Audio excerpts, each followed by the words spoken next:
you all sit tight. You may even want to mute yourselves for a moment. Okay. But let's get it rolling. Welcome to the smartest people in the room. We are so glad you are here with us, and just by showing up today, you're already demonstrating your very own smarts. Today, I am pleased to feature two incredibly talented music executives whom you may not be quite familiar with yet as household names, but that is going to quickly change. One is a longtime friend of mine, and the other I have simply admired from afar for quite some time. I am so pleased to bring them together for what I am sure will be an awesome session today. And I promise you will leave today smarter and more inspired than you arrived. Before we get started, please let me take care of some business. First, to the audience, please feel free to introduce yourselves in the chat window. The reason we do these webinars is twofold. First, we want to showcase really smart people and the amazing work they do day to day in the music industry. But the second reason is a bit more nuanced. Many of you know that I am a music industry headhunter. I run the music practice at Turnkey ZRG, and I place music executives in roles throughout the industry. So by definition and function, I help people connect with companies. In this series, my goal is to help you make more connections, and I invite you to take full advantage of that opportunity. Specifically, I invite you to engage with the speakers and the other attendees in the chat of the Zoom. Please introduce yourselves, share your LinkedIn profile, and say hello to your friends, as well as make some new ones. And please ask questions of our speakers. We will try to address as many of those as possible during the session. Also, please make sure your chat is set to address speakers and attendees. In other words, everyone, not just the speakers. I want to thank our program sponsors, for without their support, we couldn't keep this free. Special thanks to First Horizon Bank, Turnkey ZRG, the Tennessee Entertainment Commission, Tennessee Brew Works, Project Music, Cushmasters, and Cushmasters, sorry. I also want to introduce a brand new sponsor to our lineup, MedJet. MedJet is the top-rated medical transport for travel and security program for people who travel extensively. So let's get down to business.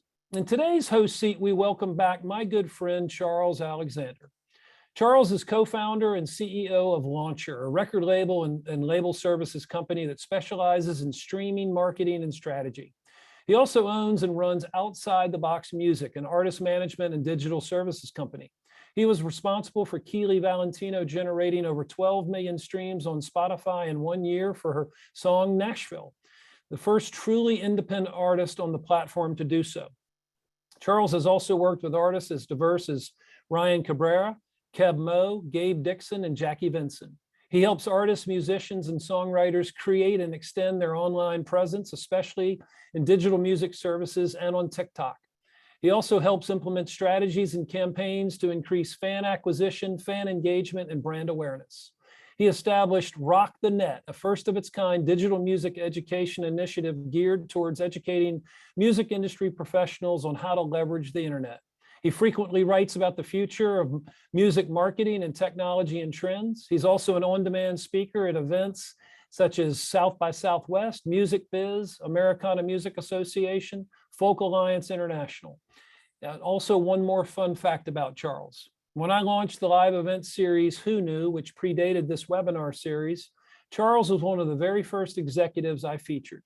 He has been a badass that long and continues to impress me every time I hear him speak. Welcome back, my friend. So glad to have you. And joining Charles as today's special guest is Shauni Gandhi. Shani is a Grammy Award-winning producer, engineer, and mixer currently based in Nashville. She's known widely for her contributions to Americana and folk genres, having worked with such artists as Alison Krauss, George Jones, Dierks Bentley, Kelsey Ballerini, Sarah Jarosz, Sierra Hull, and the Mountain Goats. Shani was awarded a Grammy for engineering Jaroz's album, Undercurrent, and has been nominated twice for Best Engineered Album, Non-Classical. She's a mentor for the nonprofit organization We Are Moving the Needle, and also serves as on the Nashville chapter board of the Recording Academy.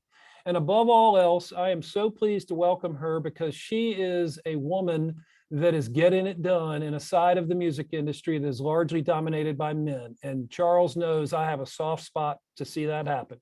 Welcome, both of you rock stars. So pleased to have you. Please take it away, Charles. Thank you so much. Charles, you are muted. We like it when he's muted. Yeah, I do. I'm still muted. I got one of those shirts too. You're still muted. It's so nice to be here. Shani, thank you for doing this. Tom, thank you for having us. This is such an honor. It's going to be so much fun. We should acknowledge a few people as well that may be in the room, may not be in the room, but without their influence and presence, this would not have happened. The first person I want to mention is Daniel Novik, who introduced Tom and I all those years ago and was instrumental in kind of getting me on that speaker slate early on. And then I think Shani would also agree that Leslie Fram, Tracy Gershon, Beverly Keel, the principles in the Change the Conversation movement. It's how I first met Shani or saw Shani at BMI at a women's producer panel. And I was simply blown away by the entire panel. But, you know, Shani's from my part of the world, and I didn't even know she lived here. And then Steve Keller introduced us. And so without that chain of people, in many ways, we are standing on top of their shoulders. So I just wanted to acknowledge that. Shani, it's good to see you, if not in person, I know. at least virtually. How's everything going? Everything is pretty great. Yeah. I get happier and happier the hotter it gets. I'm a terrible human being to be around in the winter. And so this is I know everyone is dying in Nashville it's like 100 degrees today. Everyone else is hating it. I'm in heaven. So that's how it's going for me. How's it going for you? Yeah, the heat is not my favorite thing. So, you know, I left Malaysia for a reason. Right. So at least it's not like 102% humidity. So No. You should explain why you love the heat so much, because you grew up in a part of the world where it's practically desert, isn't it? I mean, yes, it's practically desert, but it is surrounded or at least lined by a beautiful, beautiful, beautiful coast. So if you're hot, you go for a swim. And I will say in Nashville, if you're hot, you're just kind of like stuck with it, which, you know, you're just kind of like simmering in this like boiling. I do get that. I do wish that there was an ocean around to jump into. But yeah, I grew up in Perth, Australia. I was actually born in Singapore, which is just as hot. And we moved to Perth, Australia, and that's where I lived until I was 19. And so, yeah, our winter is like 55 degrees, you know, and everyone is and dry, dying, and yeah. So I guess I'll ask you the first question. So, like all good Asian kids, how come you're not a doctor, a lawyer, or an engineer? So how did that happen? Because my mom is still holding out hope that I'll go to med school. So I'm just living vicariously through you. I was on my way to med school like a good little Asian. I mean, I can't make this stuff up. But not because I felt forced to. I'm very much a geek. Like I'm a science girl, I'm a maths girl. And frankly, I just didn't know that this career existed. I, like a good little Asian, played all the instruments growing up. I played piano, cello, violin, and was in all the orchestras, but I hated performing. It just doesn't, it makes me want to die. And so it was really just, I play for my own benefit. Like, you know, my fiance hasn't even heard me play the piano, and I have a degree in piano. This is how much I don't like to perform. So I just put music aside as like a hobby. And it really wasn't until I found out that there was a geeky side to music that I was like, oh, well, screw this science degree. Like, I'm going to go do that. And thankfully, my parents, although Asian, are not very, very, very Asian. They're so supportive. They were like, all right, but you're going to have to pay for it because America is not cheap. And I'm like, that's fine. Just needed you're okay. And that was pretty much it. I will say that my Singaporean family, I don't think quite understand that I'm an audio engineer. I think they're like, oh, engineering. I'm like, no, audio engineering. They're like, oh, engineering. I'm like, all right, that's fine. Thanks so much. And So I kind of get away with it. Keep the charade going. Maybe they'll Yes. never find out. And then they'll just be like, okay, you're just a mechanical engineer, an electrical engineer, or a civil engineer, and you're building things, which you kind of are. So you grew up in Singapore, and then you went to music school, you just took lessons, and you're obviously like a STEM girl of some kind.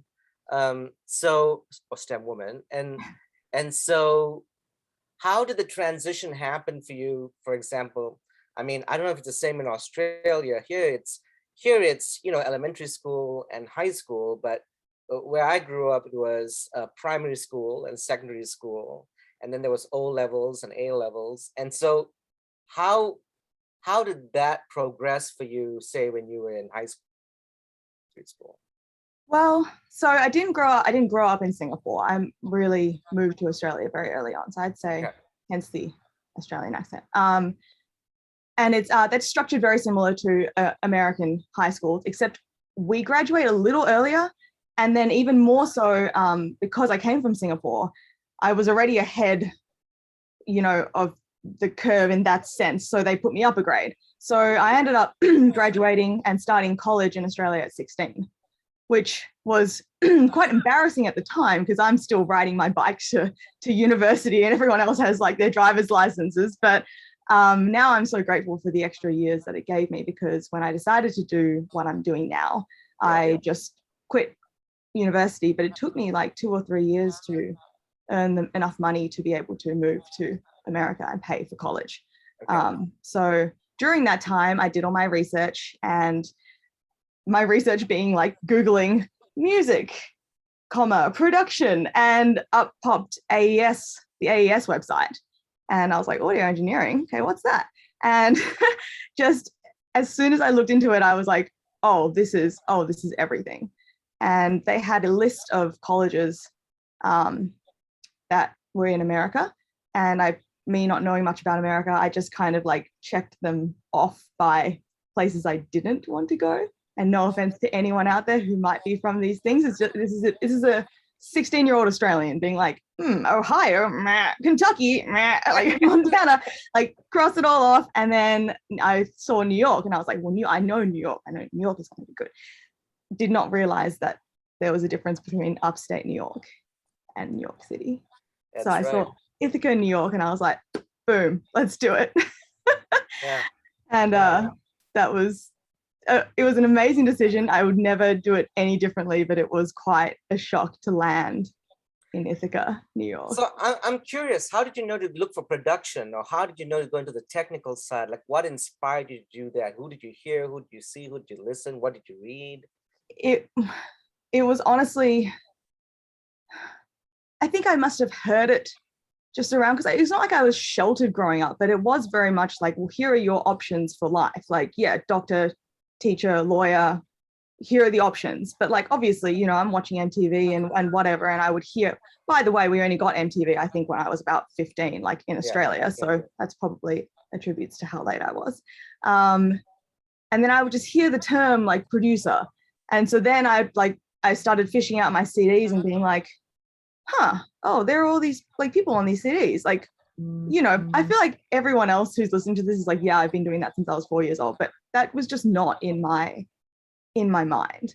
And then I started realizing like, oh my gosh, all my favorite CDs are done by the same person. Like, oh wow, this is everything. And as soon as I started just going down the rabbit hole, and I think I saw something like, you can put up 25 mics in a drum kit and it could take 3 hours just to get a sound. I was like, that sounds amazing. I want to do that every day. And I think I said that in my college interview, and they all just all laughed amongst themselves, and I wasn't sure whether I'd said something really stupid, but I guess it worked. So then there you were in Australia. Where did you go to university?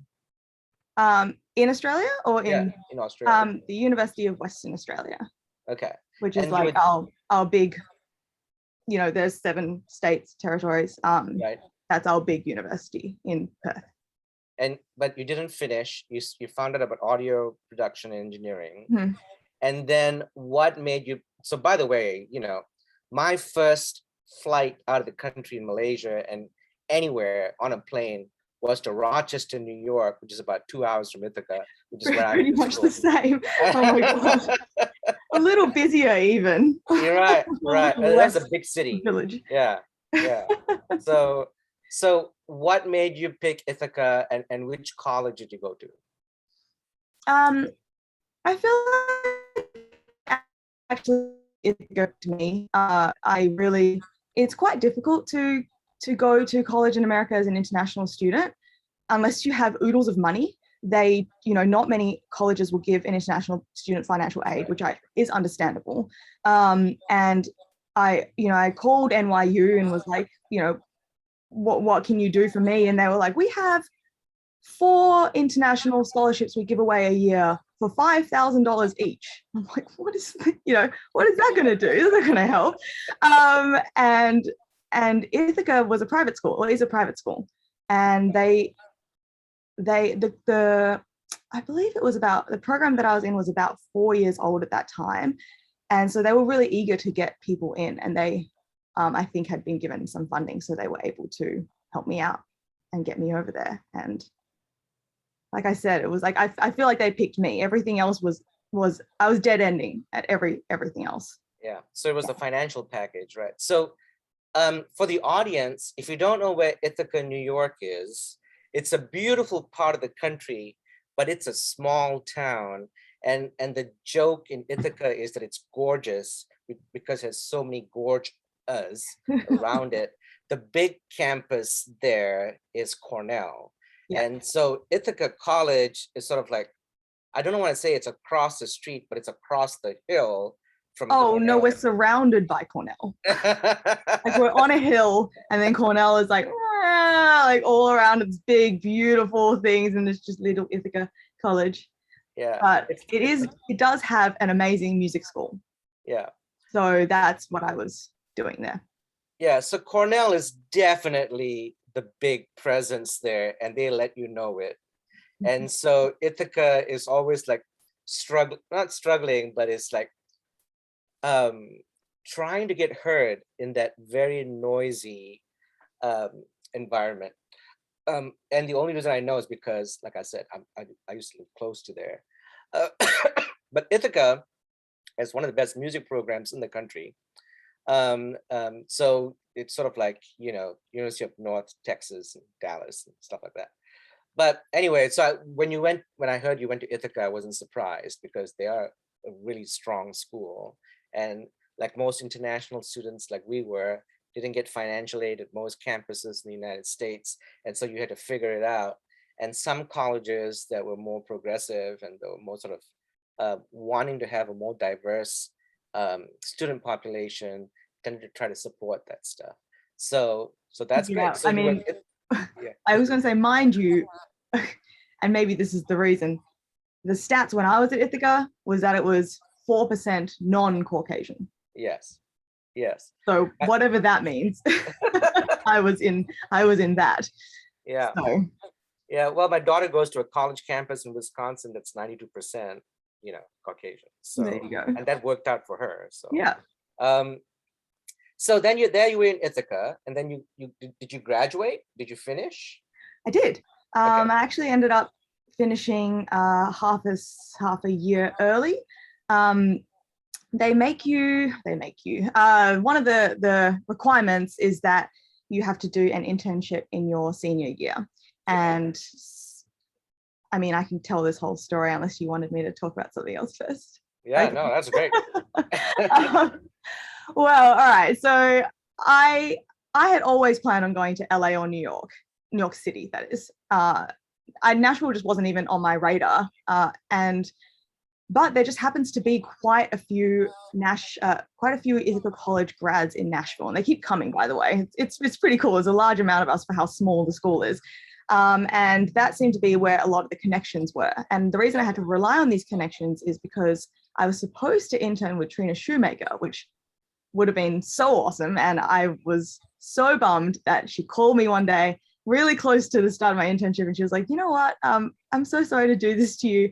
I'm actually moving. I'm moving like out of Nashville with my family, and I just, I'm going to focus on my family and I'm moving away, so I can't do this internship with you. And I was like, no. And so for me, in order to get these credits, I was just scrambling. And thankfully, Andrew Mendelson of Georgetown Masters is also an grad.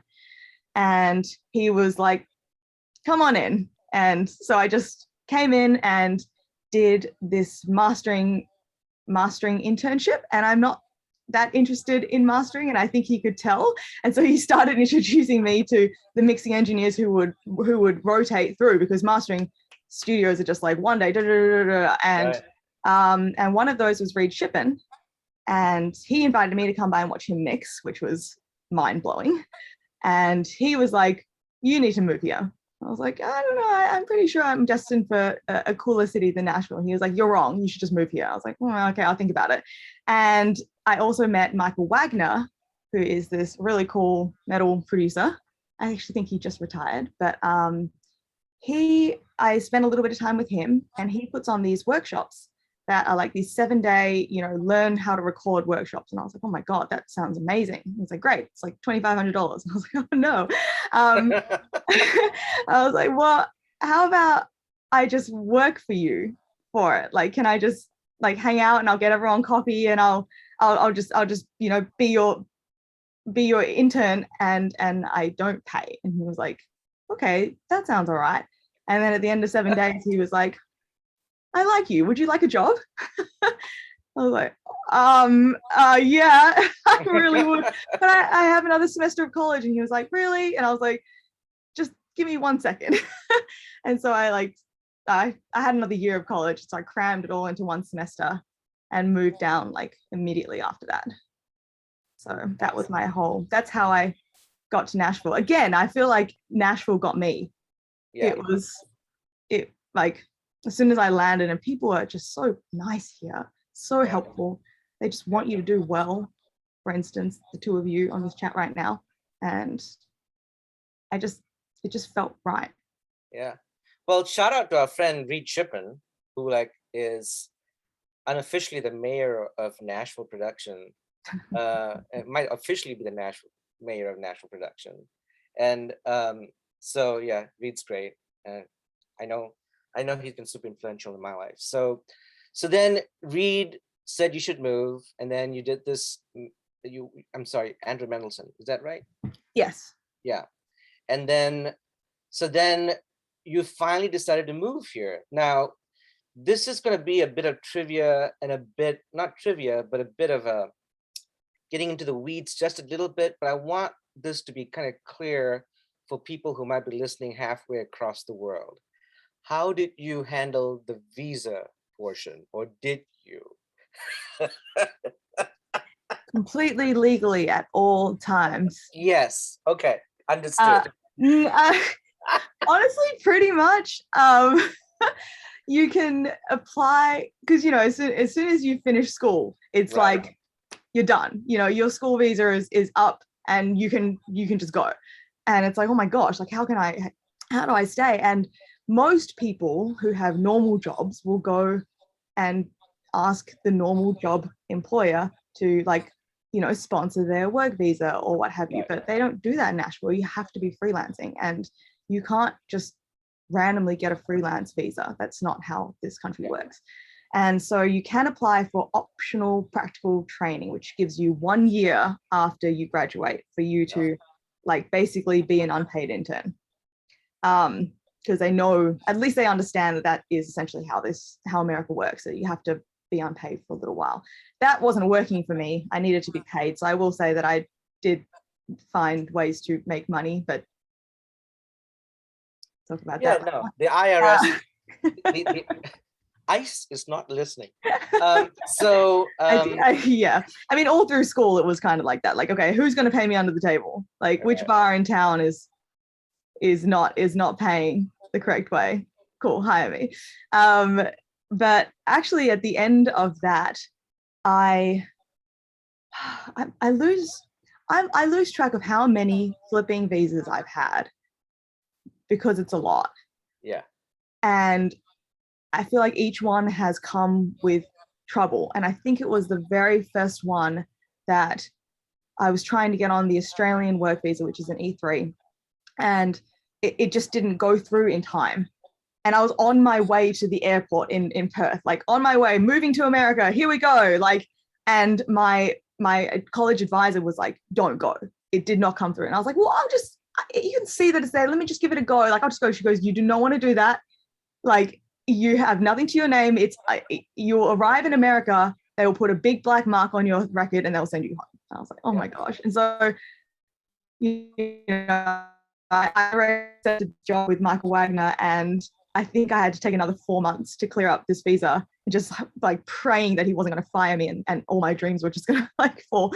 I don't know. It was another time I was switching from E3 to E3, different employers. And again, it fell through, and my lawyer called me and he was like, you need to leave right now. I was like, what do you mean? He was like, your visa didn't overlap. You are now officially out of status. Like, you need to make best efforts to leave the country in 24 hours. And so I was in the middle of a record and I just had to stop everything, get on a plane and fly home and stay there for like another 4 months while it all got sorted.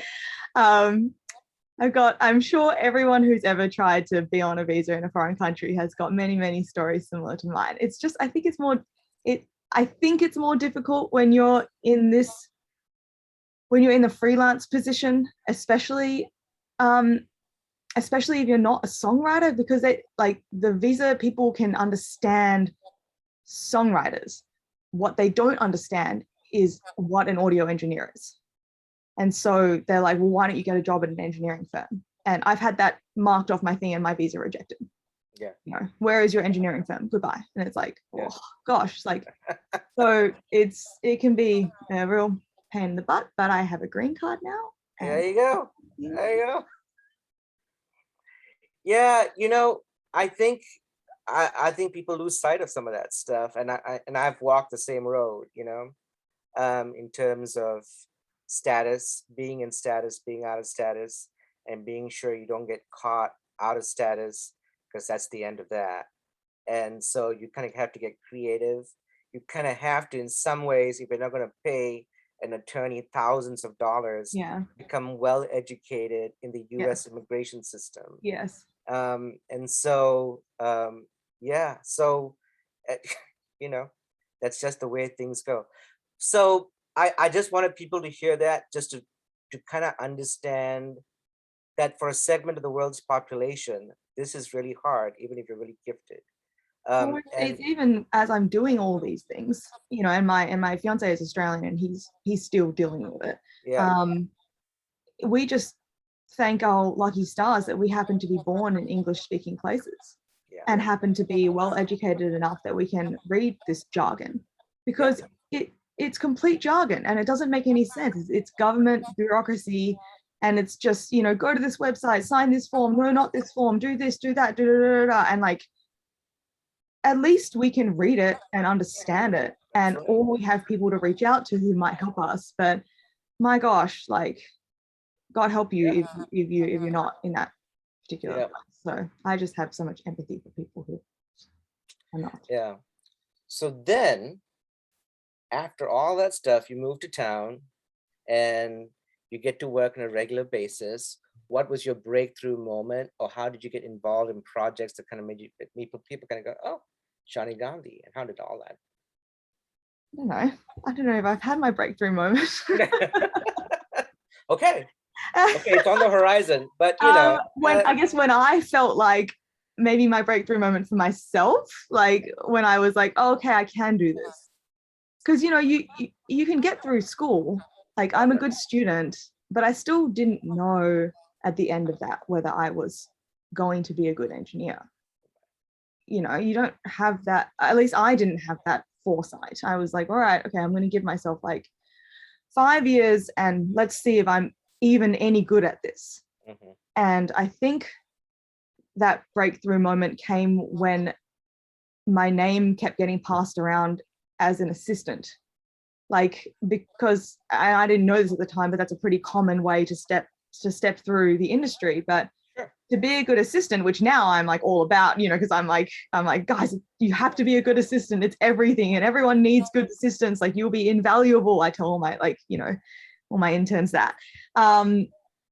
but when I kept getting called back to be on projects and then kept being given more responsibility, and the producer or the engineer who had hired me would like leave and go pick up their kids from school and leave the entire session in my hand, and I wanted to die, but it was also like, okay, that's a huge vote of confidence. Maybe I think I can do this.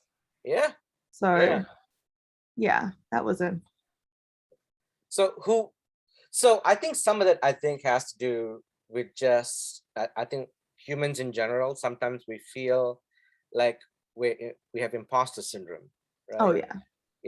Yeah. And I think, I can't speak objectively because I only know this existence, but I think if when you're an Asian kid, your family kind of keeps you in check with your humility, and that kind of like embeds itself into your psyche. And you go, oh, maybe I am not good enough, or maybe I still As need to does work hard. Australia. Yeah. Australia is very much into that, like Yeah. being not telling you you're not good enough, but like saying like okay, like check that at the door, like you're just fine, which yeah. And so I do have a lot of that, I think. Yeah. So when your name was being passed around, like who was doing that? Who was like the first you remember who was like putting you onto a bigger project and stuff like that? It was, at the time, it was 4 producers. It was Neil Capolino, Marshall Altman, Craig Alvin, and Gary Petroza. And I was just doing different things for all 4 of them, which was amazing and it was so much fun. I couldn't do it now, but I had limitless energy back in those days. But like I would always, I would probably do like a day session with Neil, and then go and do some comping for Gary, and then I'd go and print stems for Marshall when he goes home, and then I'd go and set up mixes for Craig Alvin when he had gone home. And so I'd probably go from like 8 in the morning till 2 in the morning, but I was just loving every second of it because I was driving all over town and just getting, I know, if anyone is familiar with those 4 producers, they're all very different. And to get an insight into, to open up Craig Alvin's, mixed templates and being like, oh, got it. See that? Yep, thanks so much. And like, and Marshall's just such a generous guy. Like whenever he had a plugin that came with a second instance, he'd be like, hey, I got one more thing for you. And I was like, amazing. And so it was really those 4 guys that just put me to work. Yeah. And that's how I learned. I don't think I didn't learn very much at Ithaca, through no fault of Ithaca. I'm telling you, it's not. I was just, they make you do a double degree in sound recording and in like music performance. So I was telling you before how much I hate performance. I had to like pick up the piano, which I had not played since high school, and be at the same level as piano performance majors. I mean, I practice 8 hours a day, and I'm not even kidding, just to pass. And they didn't leave a lot of time for audio recording. And so really, I'd like to say this was like some of my first hands-on experience. Yeah. And yeah, those guys. Yeah, performance is serious, man. Those majors, God bless them. And I want to say Marshall Altman is one of the most generous people in this town. And I'm incredibly grateful for him personally, but he's like my brother from a different mother. And he's just the best. He's the best. So kind, No, he's just like he's a big lion, He's a big lion. Because he might not always be kind, but he will usually be defending someone. And thankfully, he has chosen to defend me. Yeah, he champions so many people. He really does. Yeah. So So I'm going to ask the questions that I think a lot of people want to know. How did you end up on projects like Alison Krauss? How did you end up on projects like Kelsey Ballerini? And I mean, just because they're one of my personal favorites, Old Crow, and projects like that. How did all those things happen?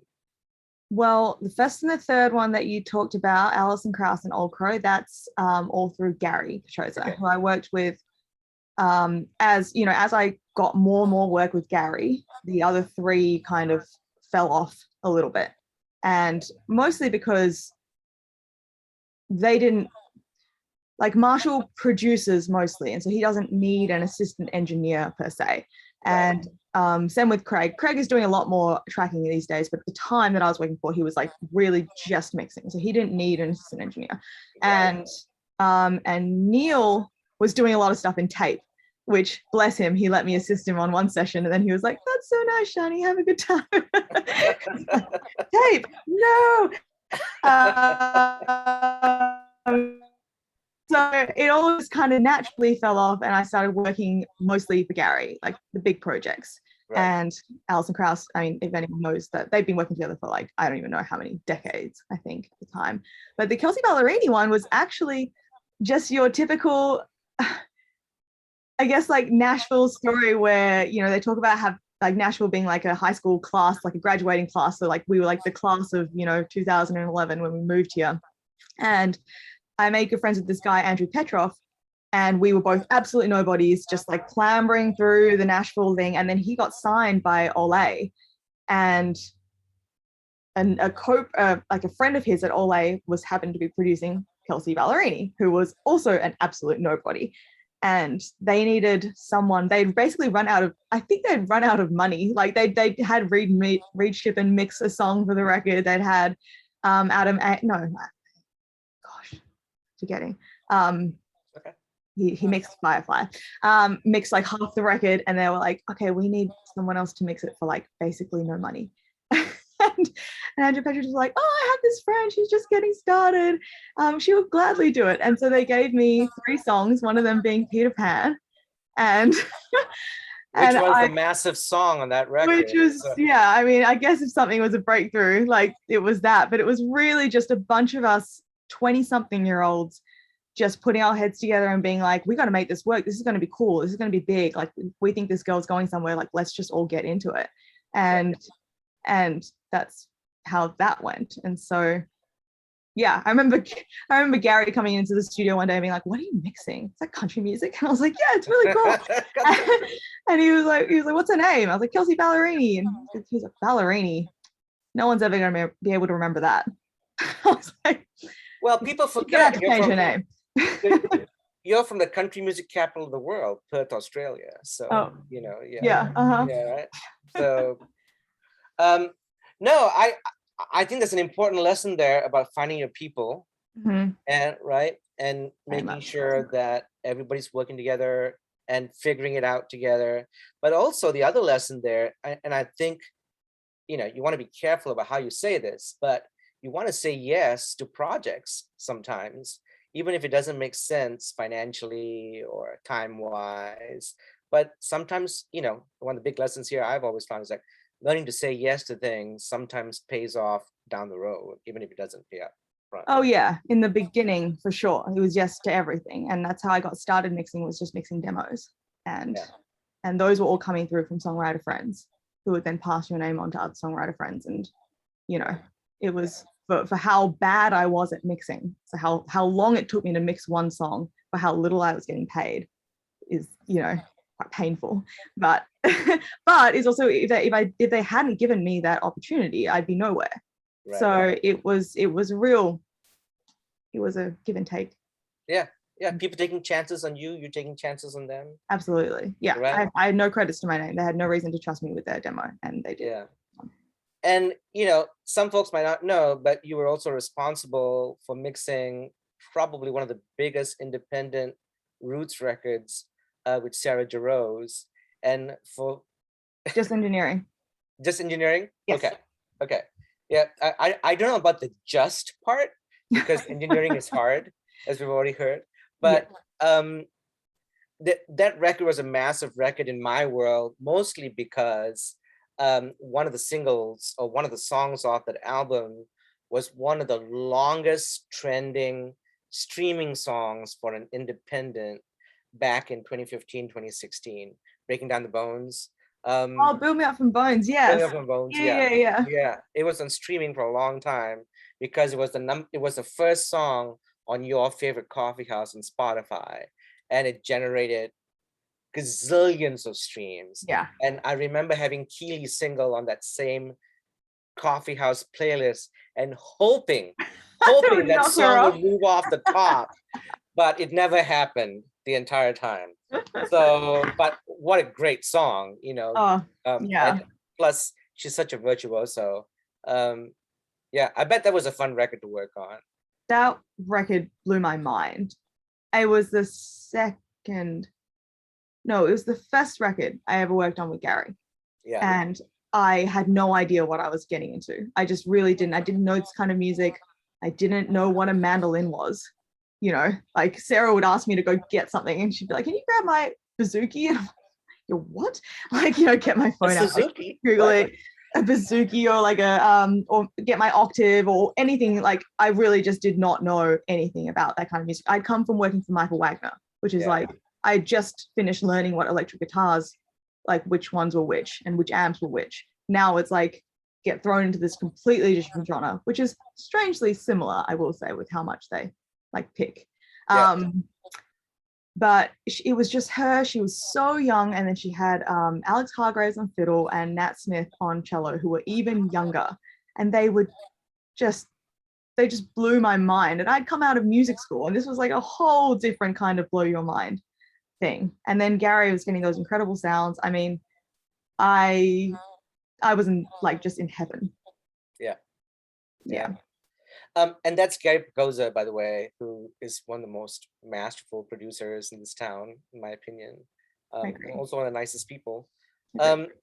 So we'll get to questions here in a second, but I kind of wouldn't be doing my job if I didn't ask you about how it's been working as a woman in this industry, but also as a woman of color in this industry, and how all that's working out and what your experience has been like.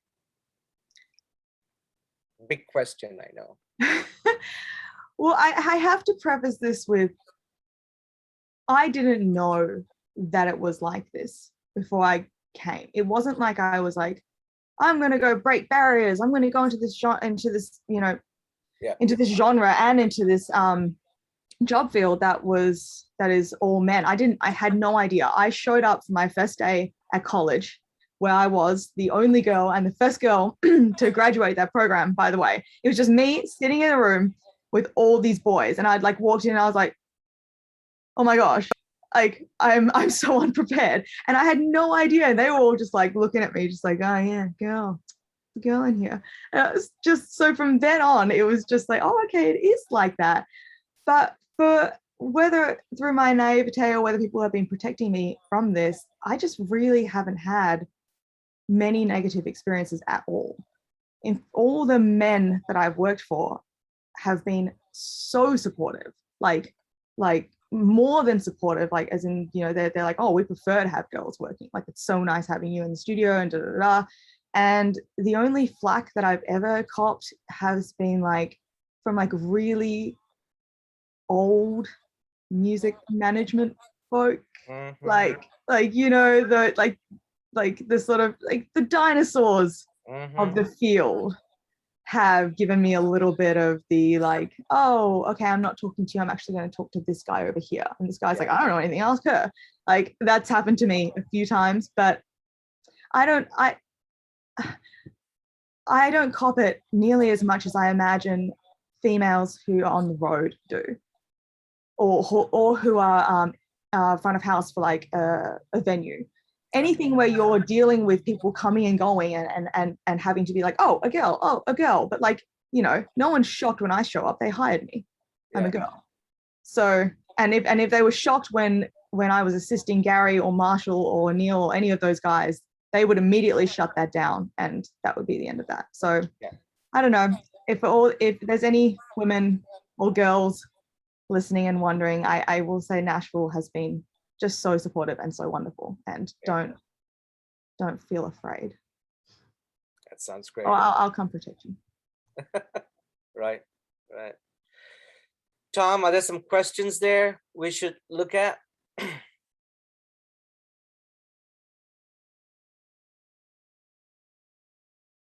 Sorry, I couldn't find my own mute button. My bad. I've got a big one, and that is, what's next? I mean, what are you doing next month, next year? You know, what are some of the cool things you can talk about and reveal to the audience? What is next? Well, so I'll do a couple of categories. One, a record that I mixed a while ago for the Mountain Goats is about to come out. So that's exciting because, as we all know, these things take a really long time. Like, we tracked it last January. So it's only just coming out now. I'm also about to start mixing a project that I tracked in Asheville, which was so much fun because I love Nashville. So I'm excited to dive into that and see if it actually sounds as half decent as I thought it did. But the big what's next is that I'm going to build a studio, and that has been a long time coming. I have finally gotten enough funds together, and we bought a house that has like a 1-car garage, and I'm going to build it out and make my own place. So I am like so excited and so petrified that I'm going to get it wrong. But hopefully it won't be too bad. I was waiting for, you know, the cost of everything in this world to go down a little bit, but I think that's a false hope. So hopefully going to start building in the fall.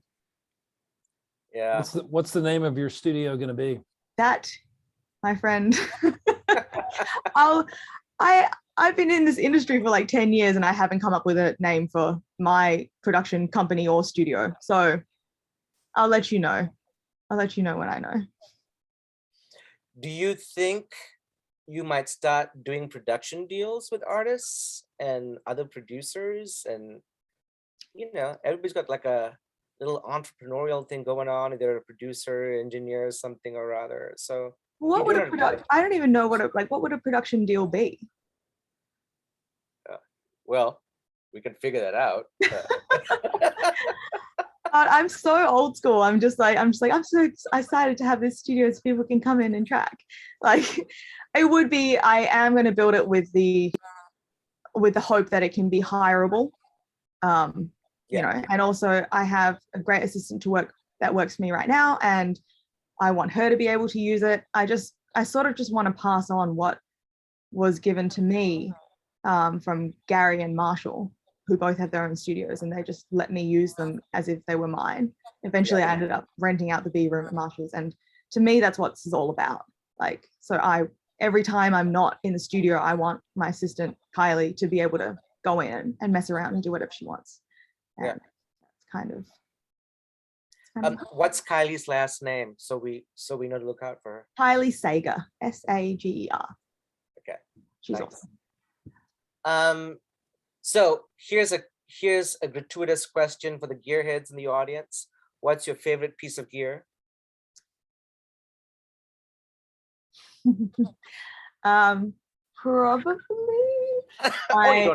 Probably my Marg EQ4M. Right. I just love him. But I will say I just purchased some Shelfords, some of the Neve Shelfords, and that's been making me very happy. Yeah. Since I mostly mix, I'd say Marg. Yeah. Do you have a lot of software plugins that you use? Are you any kind of? Yes, I'm hybrid. So I'm mostly in the box, and then I go 2 bus out. So my 2 bus chain is the Marg through the API 2500 and back in through the Burl ADC, but the rest of it's all in the box, which is just, I feel like in this world is kind of how you have to be. Yeah. For how quickly people want to jump around. And so, I mean, favorite companies like Sound Toys, FabFilter, Isotope. I mean, Valhalla stuff is amazing. I really like, I use a small amount of plugins a lot. Yeah. Right. Yeah. It's like a chef. You have 1 or 2 knives, you know, you use a lot. You have the entire, you know, collection of knives, but you use 1 or 2 knives all the time. Yes, because I know how to use it. I learn how to use that reverb plugin back to front. Yeah. And then I only reach for another one if I really, really, really can't make that one do what I want it to do.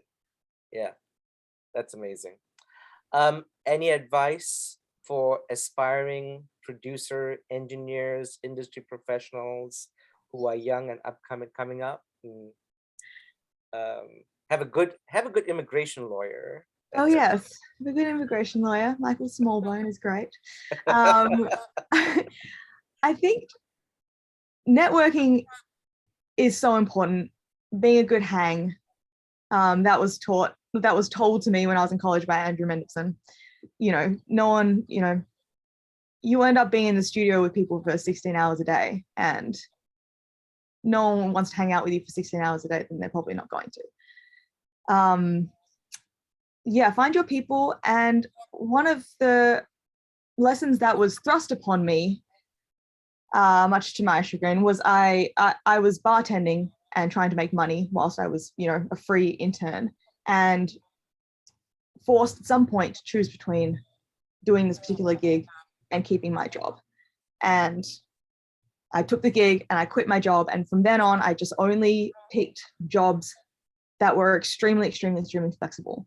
Like, I would encourage anyone, I know you have to work whilst you're being a free or unemployed musician, but try to make it so it's flexible, because as soon as you get into your 9 to 5, you're just not going to be able to jump on those opportunities that just pop up. And they do pop up because everyone is disorganized in this industry. Right. Me being the worst.